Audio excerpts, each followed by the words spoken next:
Welcome back for another episode of Branching Out with Sierra. Today I'm very excited to do an episode called Voices for the Vulnerable, Leading Change in Child Advocacy. And I have someone very special with me today. As you probably have noticed, I tend to do one nonprofit focus per quarter, something that I really believe in, a cause that I really want to support. And this month happens to be Child Abuse Awareness Month in the month of April. And I have Kelly Bober from the ChildSafe Center or Child Advocacy Center. We have a location right here in Winchester, Virginia, and also one in Shenandoah County in Virginia.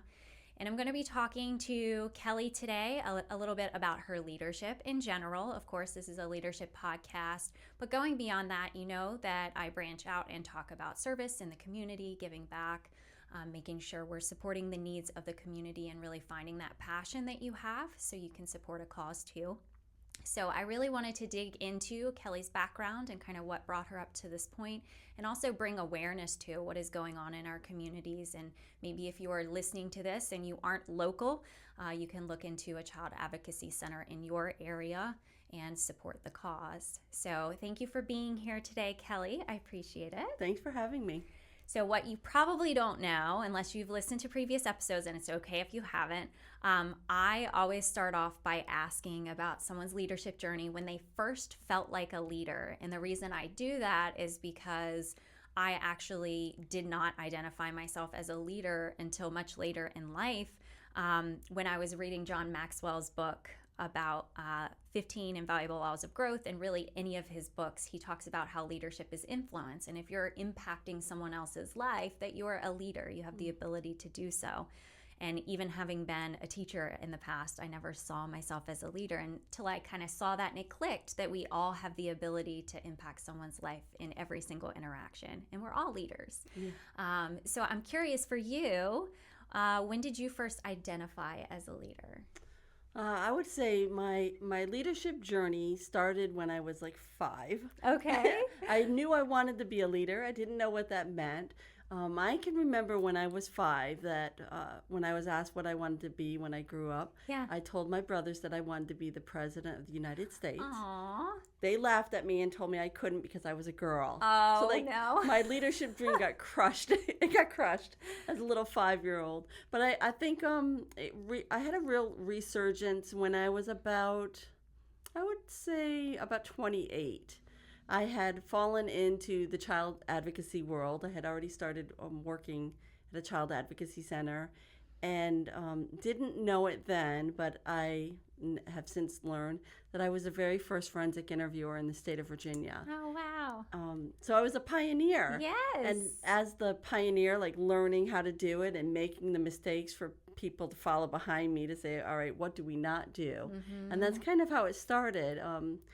Working at one of the very first child advocacy centers in the state of Virginia, and then having, as others popped up, people would look to us and look to me for some guidance. Mm. And then I realized, hey, I have some expertise here, and I can offer it to others. And so that was the beginning of it. Okay, that's launched awesome. From there. What a cool story.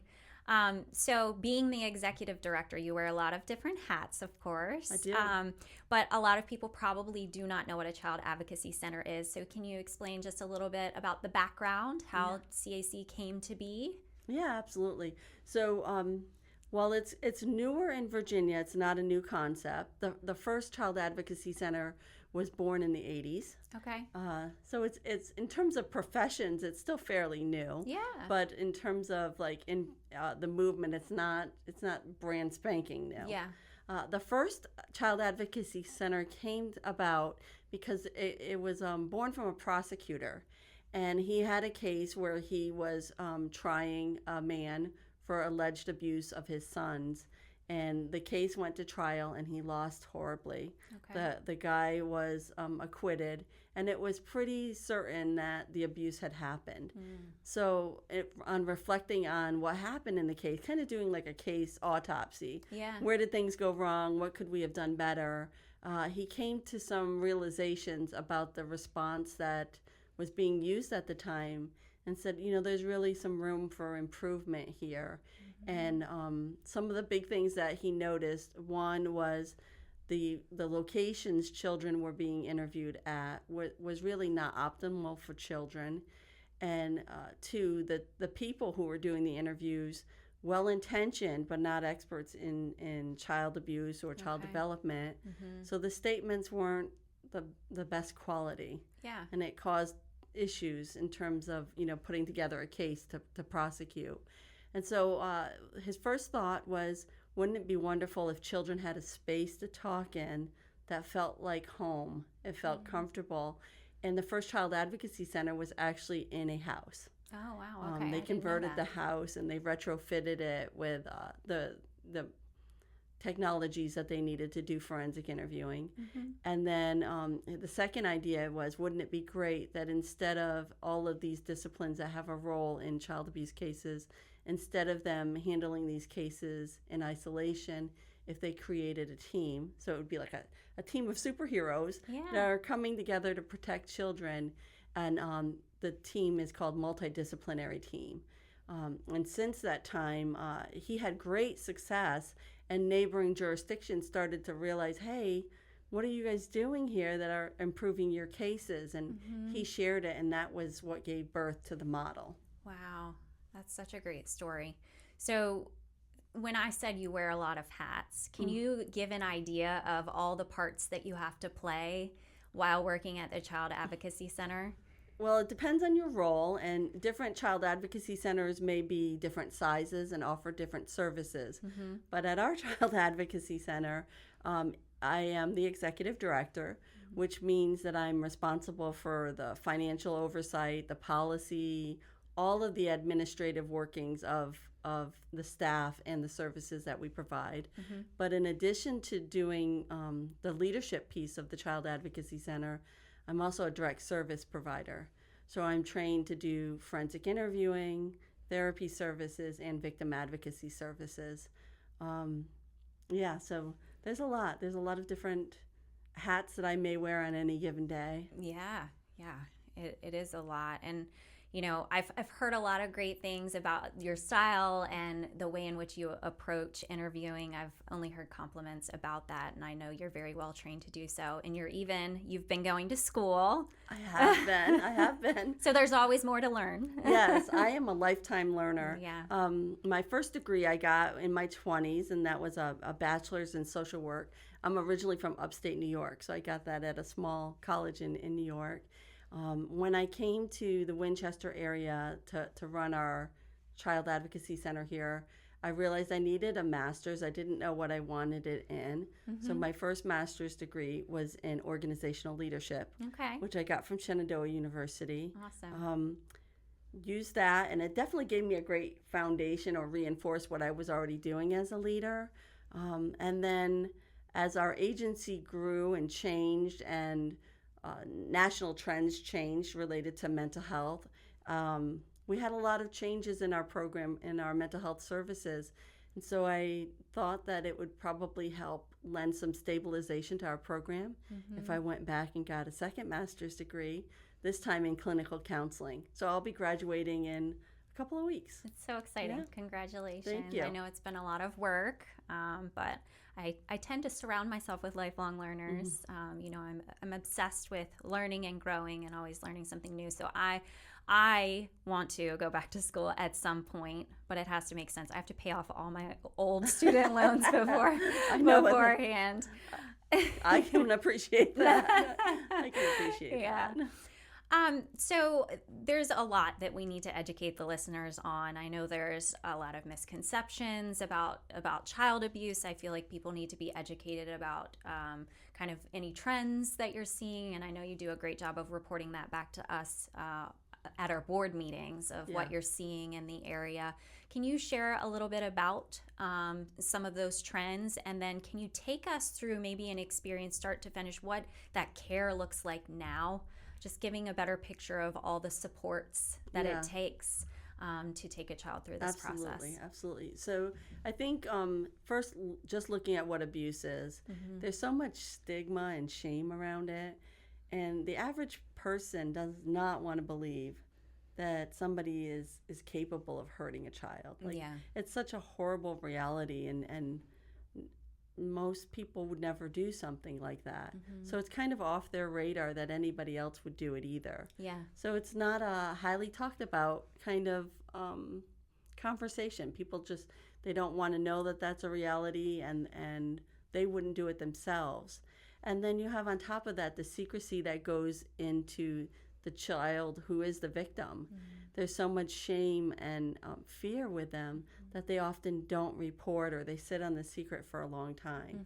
So you have a problem that's not well publicized, and then you have the victims who've experienced it really not wanting to share the details, and it's painful for them to share the details.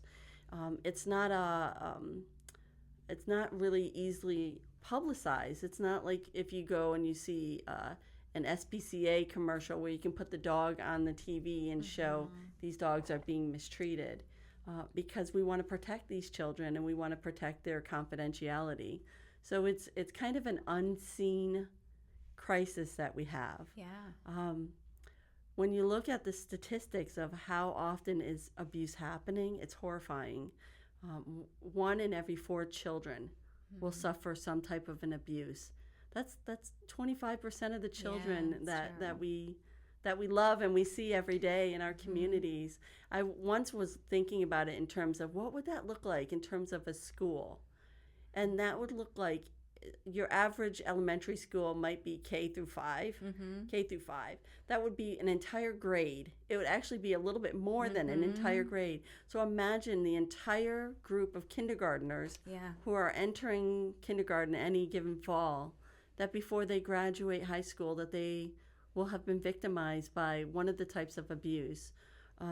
The most prevalent type of abuse is neglect. Some neglect is purposeful and malicious, and others is just a lack of resources or a lack of understanding. And then physical abuse is the second most type of abuse, and sexual abuse is the least, but it's still there. And I think for us as humans, it's the most horrifying to think that anybody would exploit a child sexually, but it does happen. 1 in 4 girls will have been sexually assaulted before they graduate high school. 1 in 6 boys. Wow. I know the numbers are they're staggering when you think about it. Absolutely. We see children for all types of abuse. The most vulnerable children for physical abuse, it's the infants and children with disabilities, because they don't have a voice and they don't have access to people who can protect them. Generally, the person who hurts children are in their inner circle. When you think about like a preschooler or a toddler, they're around only a really limited number of people. So it's going to be somebody in their core that's probably part of their everyday caretaking that's perpetrating abuse. We do a great job as a community of warning our kids about stranger danger. Almost every kid will know what to do if a stranger approaches them. But the reality is, it's not the strangers that are the ones hurting our children. It's somebody that they have a relationship with that is really close to them. That's shocking, because you would want to think that no one in your circle would ever do that, and you would want to think of it as a stranger that, is approaching random kids, but I guess that's not what's happening. Right. No. It's the number one abusers are usually a parent or a step parent or a paramour of the parent. But it makes sense. They're the ones that have the most access to children. So is this area, are the statistics for this area any different than like national trends? Do we see any differences between the two? We have a slightly higher rate of abuse in our area.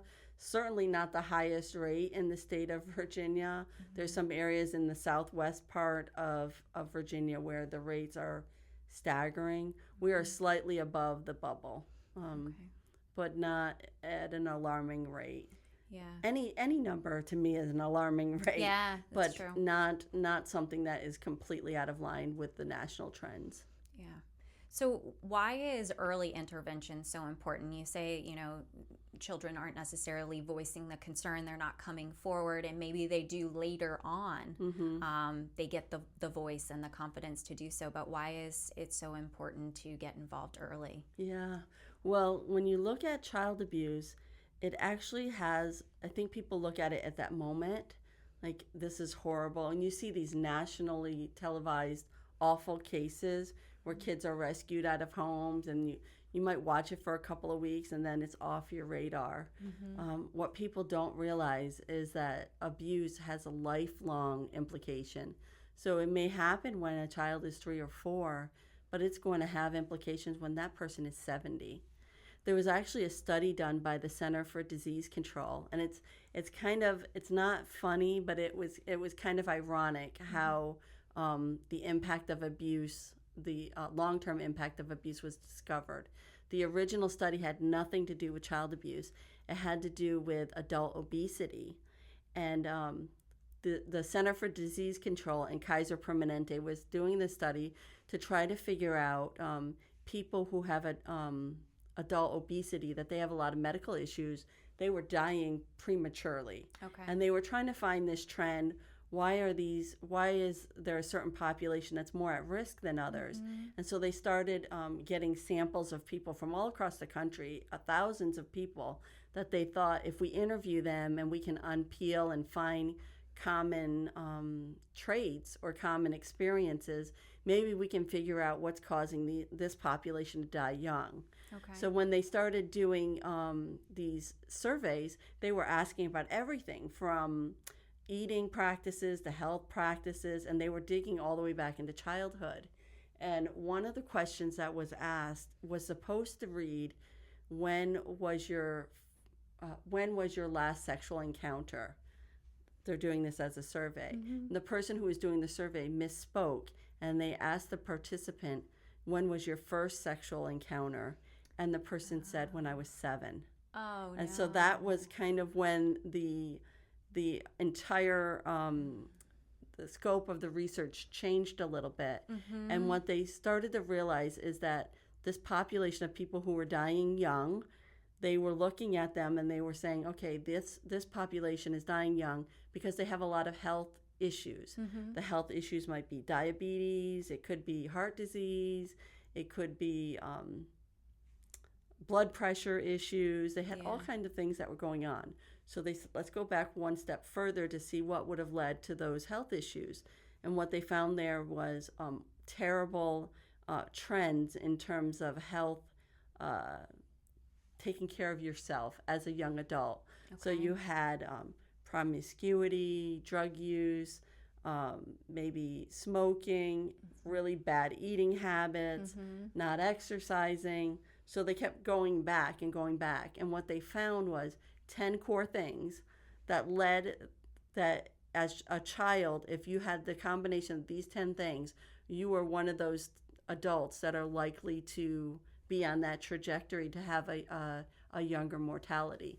And they called these 10 things ACEs. It stands for Adverse Childhood Experiences. And so there's a whole study on them. When you find that somebody has had more than 4, the closer you get to the 10, the more at risk you're going to be. Okay. So we look at our children. If they're coming to see us, it's probably because of one of these 10 things. And what they found these 10 things to be, 9 of the 10 are abuse, neglect related. Oh, okay. The 10th one is whether or not the parents are divorced or separated. Many children will have 1, maybe 2. When you have a child who's only 7 and they already have like 9, they're not even out of childhood yet. So finding those children and knowing about it, that their exposure to these adverse conditions, we can see the trajectory of where they're going. So the reason why we want that early intervention is it's not a lost cause.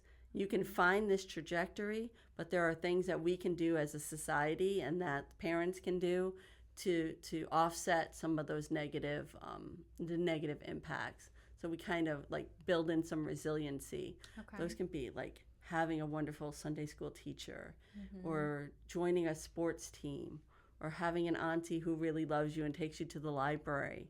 There's lots of really wonderful opportunities along the way for experiences to offset those ACEs. Yeah. Wow. Yeah. And I've heard about ACEs before. Honestly, I think I first heard about it in college. I think we had to learn about it in one of our classes and actually go through the process of scoring ourselves, which is very interesting. So it's just so alarming. It blows my mind. As far as the intervention itself, you gave a little background as the history and why it came to be to begin with. Can you kind of get into more detail about the traditional approach and how some people might be handling this in their municipalities versus the service that's provided by CAC? So what was originally happening, the traditional response to child abuse is, say a child makes an outcry of abuse, it's usually going to be 9 times out of 10 children will make an outcry in school, because if their abuse is happening at home, school is kind of a safe haven for them to make that outcry. So what would happen is a well-intentioned teacher would hear that outcry and probably report it to their office. It may have guidance might get involved, or the principal might get involved, and the school nurse might get involved. So at that point, the child would have talked to probably 2 or 3 professionals at the school to try to determine whether or not an allegation needs to be reported and that the system response needs to come in. So retelling the story over and over and over again. What a lot of people don't understand is that there are certain types of abuse, if it's a felony level type of crime, so automatically sexual abuse and some really severe physical abuse, that there's actually 2 separate investigations that are happening simultaneously. Okay. There's a civil investigation that is being done by the Department of Child Protection, or it could be Human Services, depending on what state you're in, but it's basically known as CPS. And their job is to determine, has abuse occurred? Does this child need to be removed? Does this family need resources? What do we need to do in terms of protecting this child? Okay. At the same time, there is a criminal investigation, and what they're looking at is, has a crime been committed? Can we prove this crime has been committed? Who are the elements, who are the people who are involved in this, and how do we preserve and protect evidence to be able to get successful prosecution? Okay. So the traditional response, what was happening is that these 2 investigations were happening at the same time, but they weren't integrated. Okay. And so for the child experiencing this, they're telling their story again on top of who they told for their first outcry. They're talking through 2 different systems. And these systems, they need pretty much the same information. Their focus might be slightly different, but they're going to speak to the same people. So for a family, what that would feel like is, I'm telling my story over and over again. I'm getting involved with all these agencies, and I don't understand how they intersect or whose role is what. So it was very traumatizing to the families and overwhelming. For the communities, it was actually losing a lot of money because you were paying for 2 agencies to do the exact same thing. Okay. They weren't. That makes sense. It wasn't a collaborative response. And then you would have really, really high burnout because these people would be working independently. They wouldn't have peers to split things with or bounce ideas off of. So that very first Child Advocacy Center, when that prosecutor realized, hey, we need to have a team response here, it not only benefited the families because now the family is going to meet one team all together. We're not going to be contradicting information. We're not going to be confusing. But what they didn't realize was the impact in terms of a cost saving to the community. So it ends up being about $1,300 for every child abuse case that's handled as a team is a cost savings because the team is dividing up the task and they're not duplicating effort. So when you multiply that by the number of children that a jurisdiction may see, $1,300 for how many children. In our area, we see 250 children at our Child Advocacy Center, and that is by no means all of the reports that are coming in. So it ends up being a huge savings for taxpayers. Yeah. Where we're being more responsible with their money as a team. Yeah, that makes sense. Okay, so tell me a little bit about the actual Child Advocacy Center space. You had mentioned before it started in-house, right? And was a very safe environment. I think the CAC is beautiful. It's so beautiful and welcoming. Can you just describe that space and what the experience might be for a child? They're all a little bit different. So in Virginia, we have 18 Child Advocacy Centers. Across the country, we have 1,000. So we're really lucky in our area that we have one, because it's certainly not every jurisdiction in Virginia doesn't have one. So for every Child Advocacy Center, they may speak to their community, like in terms of how they're decorated and what they look like. I, of course, am very partial. I've visited a lot of CACs, and I think ours is really very, very special. But the idea behind it and the premise of any Child Advocacy Center is that it's a child-focused response to child abuse allegations. So that means when a child walks in, that they should recognize that this is a space for me, and that they should feel immediately comfortable. Children before the traditional response, they may end up being interviewed at a police department or at Child Protective Services, some kind of government agency. That's scary. It is, and they're not really, I mean, I'd be scared as an adult. I don't work in one, but it's definitely not designed for children. When you walk into a Child Advocacy Center, you're going to recognize as soon as the door opens, the decor, the color, the scale of the furniture, just the amenities that are there are geared for children. So in our space, our lobby, we don't call it a lobby, which is what you would call it if you're in a business. We call it the children's living room, because we want them to feel like this is a welcoming space. And it feels very much like a children's living room. It has toys and color, and it's got a real air of happiness to it. It's bright. The children are coming to talk about really horrible things. We don't want to reinforce how awful it is by having them in a space that feels negative or depressing. So despite the fact that kids are talking about hard things, they come there, they still have joy. They're still children. They're very resilient, and they can still find joy and happiness in things. So we celebrate that with them. So a child might make an outcry, and all of those agencies that have a role in the investigation, instead of them intersecting or interacting with the kid independently, we bring them all together as a team. The child is brought to the Child Advocacy Center, and that team assembles, and they're able to see and hear the child's statement without intruding on the child. So we'll have an expert who's trained in forensic interviewing, and the child will meet with them one-on-one in a lovely little child interview room, and the investigative team can watch through a one-way mirror, and the interview is recorded. And that protects the child from that old practice of telling 5 or 6 or 7 different people. They tell it once, and it's captured. And then in Virginia, we're able to use that in certain circumstances to go to court with the child, which is really, really helpful, because court is stressful and tough on kids. I'm sure. And I know there's continued support beyond that initial interview as well. Can you talk about what happens then? The forensic interview is the core, and that was the first intention was, hey, we need to offer children a nice place to talk in. It's not adequate just to take a statement from a child and then set them off on their life. It's honestly, it's irresponsible. If you know that a child's in crisis and you've touched their life, you should do whatever you can to mitigate it and to kind of give them a leg up. And so the second service that was offered as part of it was victim advocacy. And what that serves is somebody who can meet the family and explain the process, or the child, what's going to happen, what is everyone's role. They're a person who can do a needs assessment with the family, that if you have a family whose life is falling apart, maybe you found out the abuser is in your home, and now you're looking at your whole life is going to be upended.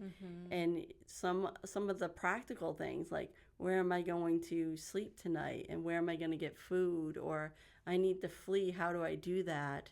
Having somebody who can be there and make that plan with you is very helpful. So we have a wonderful victim advocate, and we actually have a therapy dog. And so our therapy dog and our advocate work in tandem to help greet families and walk them through that system. And then that is also following the interviews, which is really factually based gathering of evidence. That's the person who is assessing the level of trauma that the child has experienced, so that we can look at our third service, which is our mental health service. Some of the children that we see have not been abused. And when that happens, that's very exciting. Yeah, I was going to say, what a huge relief. Yeah, it's exciting. It may be that the complaint was a bad complaint, or maybe somebody misunderstood what a child was trying to explain. Mm-hmm. It could have been malicious. I mean, there's lots of reasons why maybe abuse didn't occur. Yeah. But when it did occur, there's going to be some emotional implications for the child. Mm-hmm. And we want to set them on that right path so that they're not one of those statistics of people who are suffering from their ACEs as adults. So we will bring them back in and we'll provide the therapy services. All CACs have to provide services for children regardless of ability to pay. Some CACs offer all their services for free, and some may bill insurances where they exist. Okay. But even if a family doesn't have insurance, that child will still be served. Mm-hmm. We're really fortunate. We have lovely mental health providers on site. We actually have bilingual providers, which is a real rarity in our area. We have a bilingual forensic interviewer and a bilingual therapist. And it's such a gift to be able to give to our community, because it's very lacking, yet very needed. Mm-hmm. So something that stands out to me when I visit the CAC is one specific wall and the individual pictures that have been created by the children. Can you share about that? Yeah, we have children, when they come in, and they realize that their lives are being changed through their therapy process. And oftentimes they want to leave something behind. As therapists, we cannot take gifts from children, so we have to be very mindful about what it can be, but we want to respect that they want to make a contribution back. And so we invite all children who come in to, we give them a canvas and we let them paint something, and it can be a safe place for them that they visualize. It can be something that's just funny.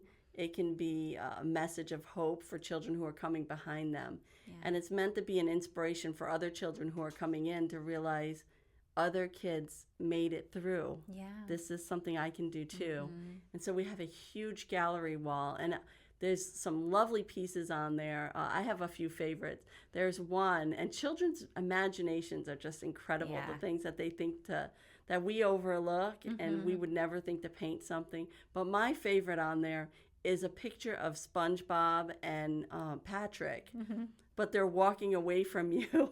So it's the back of them, but it's just the cutest picture that every time I look at the wall, that's the one my eye goes to. But you have it's huge. There's a lot of pictures on there. We also have a special mural in our kitchen area, which is like a meeting space. And it celebrates all of our therapy graduates. When children graduate from our program, they're able to write just their first name, because we want to protect their privacy. They write their name on a balloon, and it's like I'm releasing the trauma. And so the mural has all of the balloons that are on there that the children have handwritten their name on there. We moved from our old site about 2 years ago, I think, a year and a half ago. And the balloons were on the wall there. We tore them all off the wall to bring them with us, because we wanted to make sure we respected those children who had already graduated our program. Yeah. And sadly, the space will have to continue to grow with them. Yes, absolutely. You know? Yeah, we've already outgrown. Yeah. We see about 250 children a year between our Winchester and our Shenandoah site. And that's for the forensic interview service. That is outcry that we're helping the team investigate. And then out of those, we'll see we probably carry about 50 to 60 children at a time for therapy services.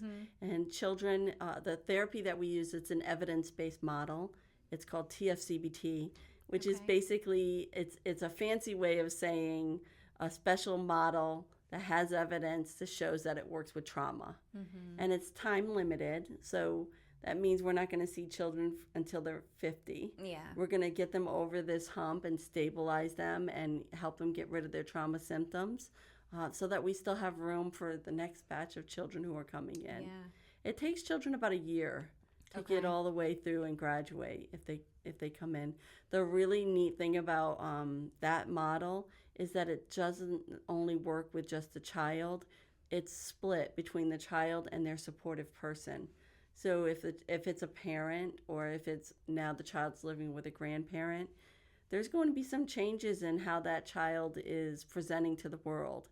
And the caregiver may not be prepared for it. And so we're teaching them how to be emotionally supportive in the appropriate way, and how to help them as well. We're supporting them both. Yeah, that's important.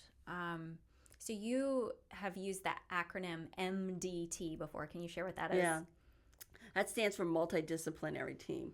And there's core agencies that have to serve on the multidisciplinary team, and then there's room to add. So there will always be prosecution, there'll always be law enforcement, there'll always be child protective services, there'll always be a medical person, a mental health person, a victim advocacy person, and then somebody from the Child Advocacy Center. And sometimes the Child Advocacy Center people might serve both roles. Yeah. And it's basically a team. We want to look at these cases holistically. It's not enough just to say, hey, we have a great case and we're going to prosecute, without looking at, has this child's emotional needs been met? Have their medical needs been met? Yeah. Are we looking at this case in the not only what's going to be best for prosecution, but long term, how is this kid going to be able to function in the world after we leave? We're going to be a blip on their life. We want to make sure that we make the most of that blip. Yeah. Yeah. I mean, this is evidence of the power of collaboration, the impact it can have on that child's life. To imagine if they had to go through all of those processes separately versus being able to experience it in a collaborative team. Right. Absolutely. And then there's expertise on that team. So you may have, if you have an expert medical provider and you're a detective and you have some photographs of an injury, you're not going to be able to interpret whether or not that's consistent with abuse or not consistent with abuse, which is why you have access to that expert who can look at them and help interpret for you. Or if there's labs, or if you have a mental health professional who's providing the expertise about what does this diagnosis mean, what can you expect from this child as a witness. Yeah. So there has to be a consistency across the board of how these CACs are being run. So obviously you're nationally accredited, right? Yes. And we're going through the process now of reaccreditation. Yes. So what does that look like? What are they looking for to make sure that the CACs are doing? Our national organization is called National Children's Alliance, and it's based out of D.C. And they set the standards. So they have experts from all across the country meet every few years to revise the standards to say what is evidence showing is the best for children right now, and what's best for our response. And so they set 9 standards for us. Okay. And as a Child Advocacy Center, you have to apply and seek your accreditation, and then you go through reaccreditation, which is where we are now. This is our third go round.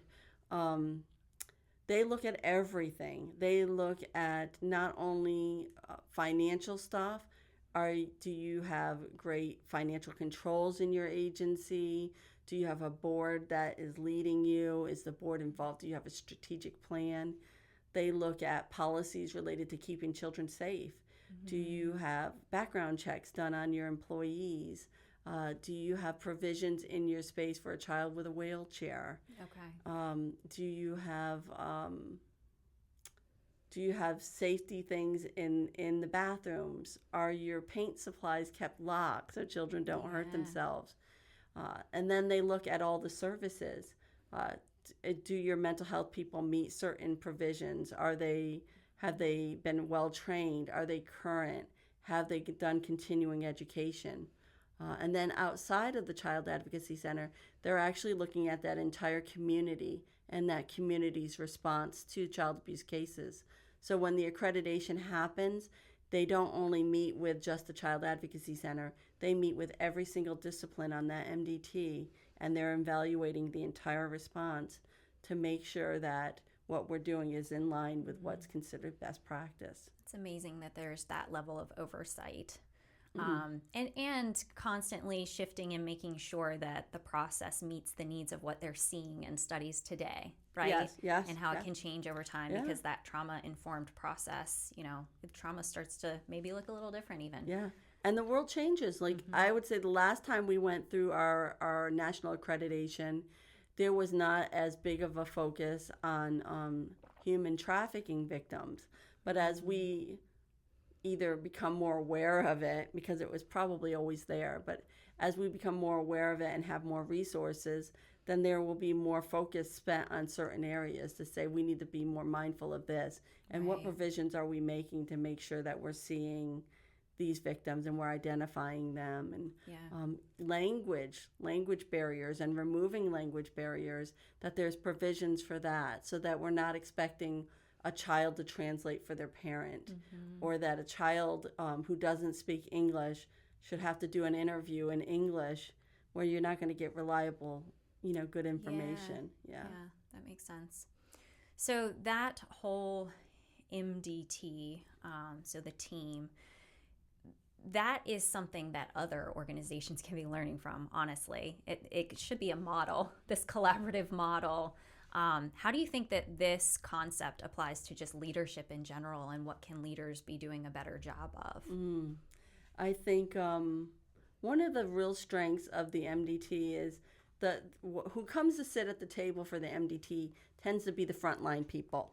But they're not going to get there without the support and directive of the leadership of those agencies. Right. So I think having leaders who are progressive-minded and current with research and standards of best practice, it's essential. There are lots of places where people get in a leadership position and they've been there for so long that they don't stay current as to what's going on in the world, and things change. Yeah. Technologies change, research changes.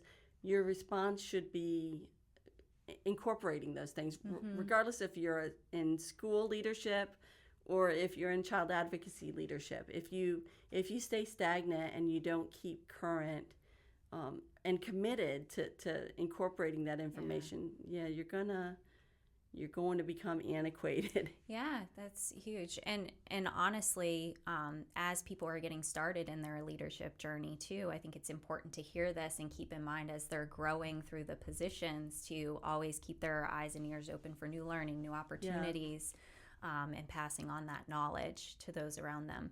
And I think in being humble to new things, new ideas.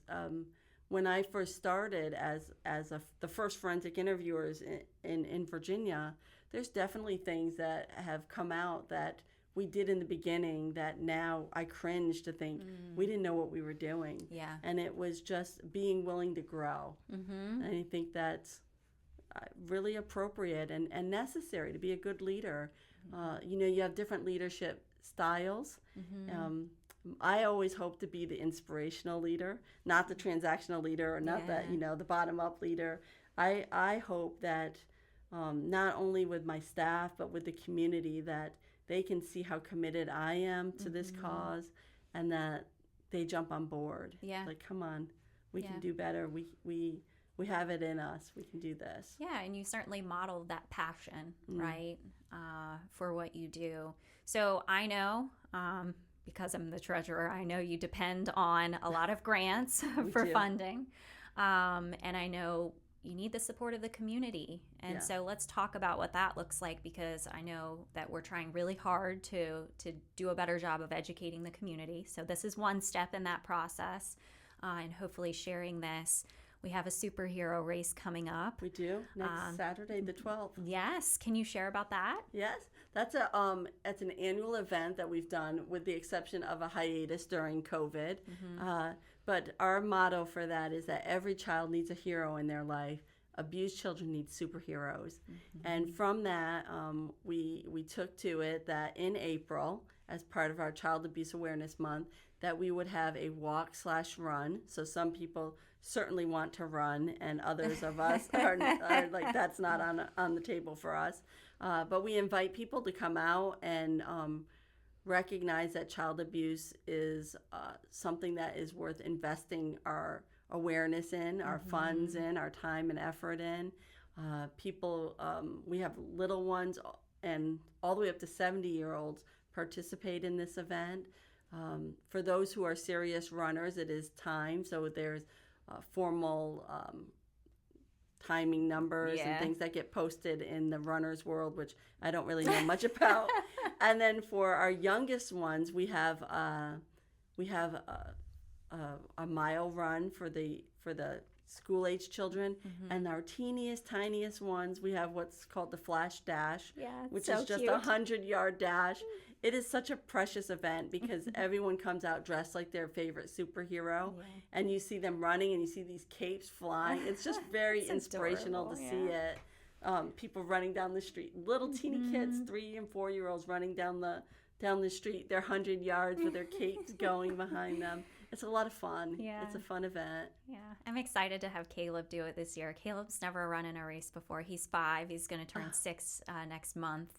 And it's funny because he had a superhero costume on last night in the living room. He went to a kid's birthday party from our church, and he kept at that party. He got a little mask and a little cape. He was wearing it last night, and he's excited to wear it for the race. Oh, yes. So it's going to be a big deal. It is a big deal. It is a big deal.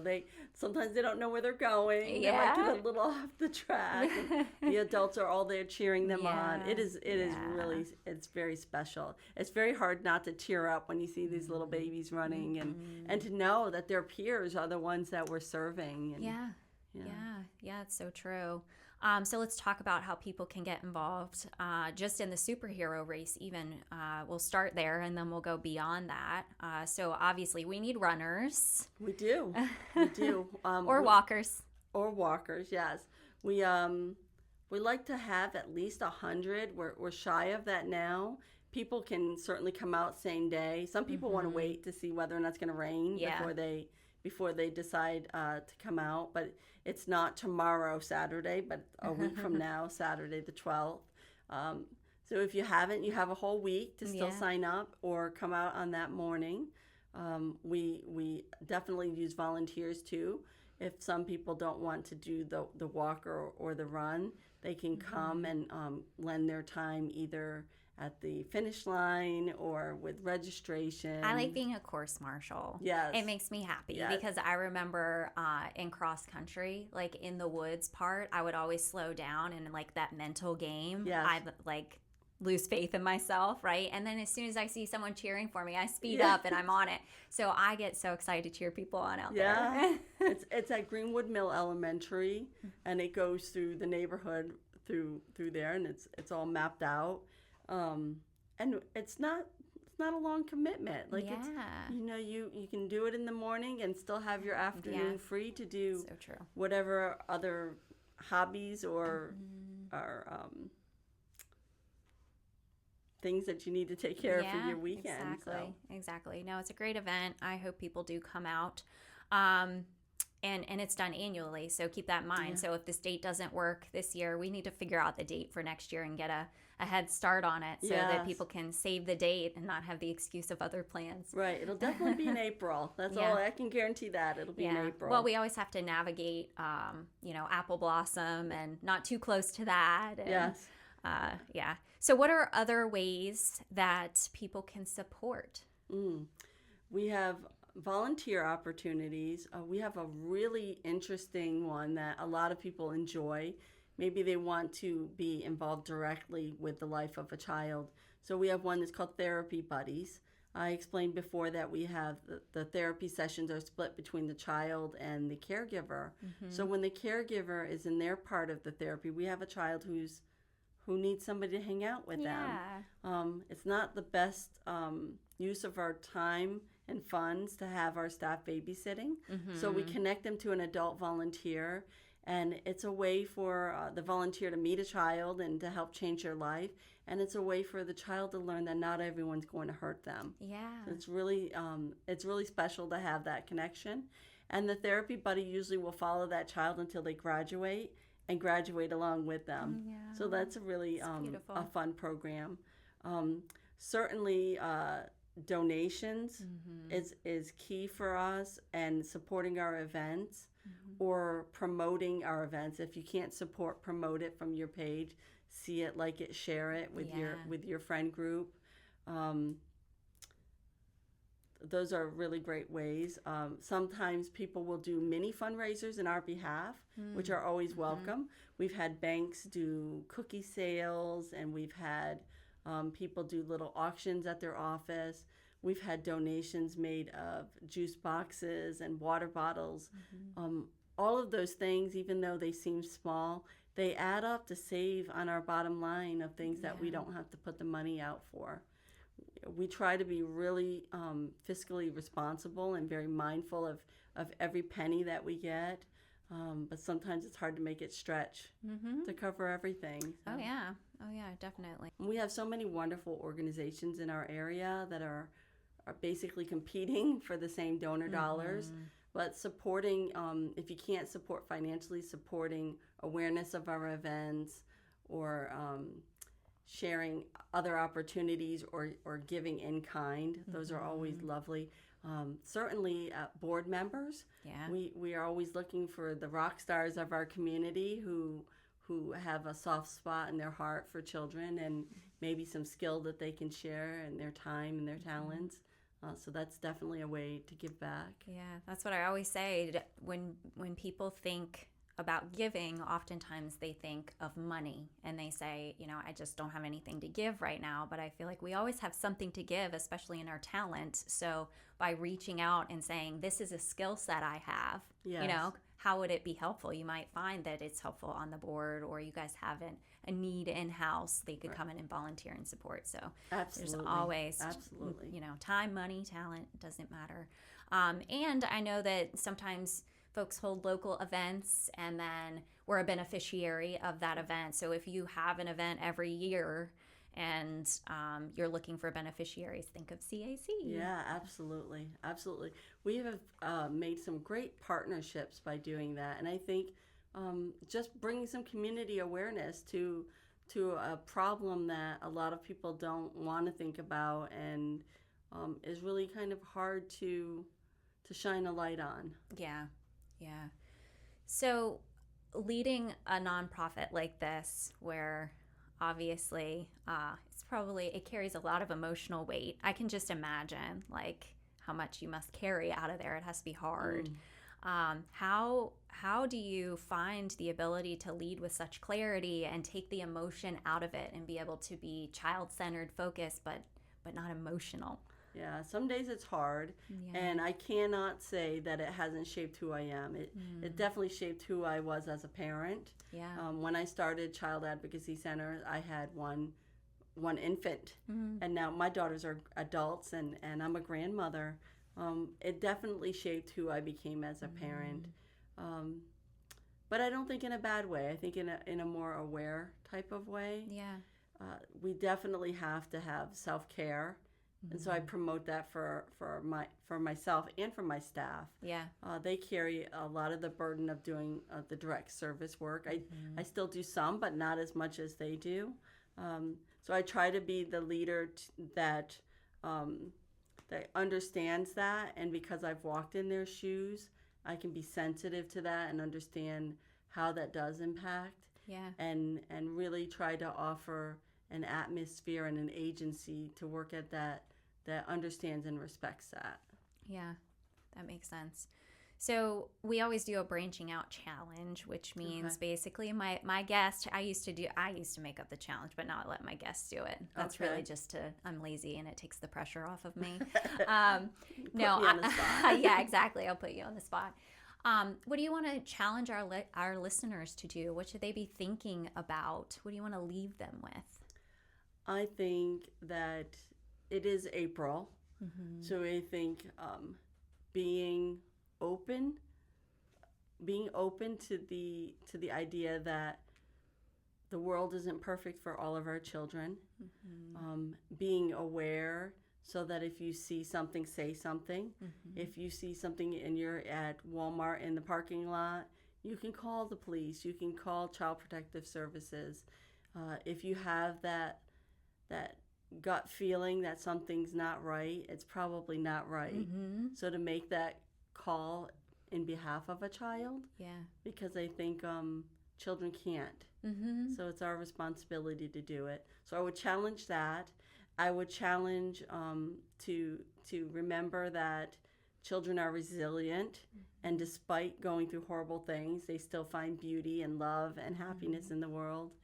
And then I would say in the month of April, if it's not crazy unfeasible for somebody to give to a children's cause, this is the month to do it. Celebrate a child in the month of April, even if it's $1. We say $1 makes a difference. It does. One little dollar, $1 for us is something that we can get at the dollar store to put in a child's prize package to show them that they did a good job in therapy. So even if people think I can't give, if you can give $1, you can give something. That's and it true. will make a difference. That's true.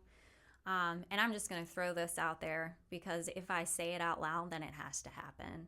I know I had mentioned I think it would be great to get a monthly donor campaign going and get some, monthly giving, recurring giving. I think that would be very helpful beyond the month of April. $1 a month even, right? Yes. Yeah, $12 a year still makes a huge difference. And I'm going to add on to that challenge and say that just in general, being open to finding that cause you believe in.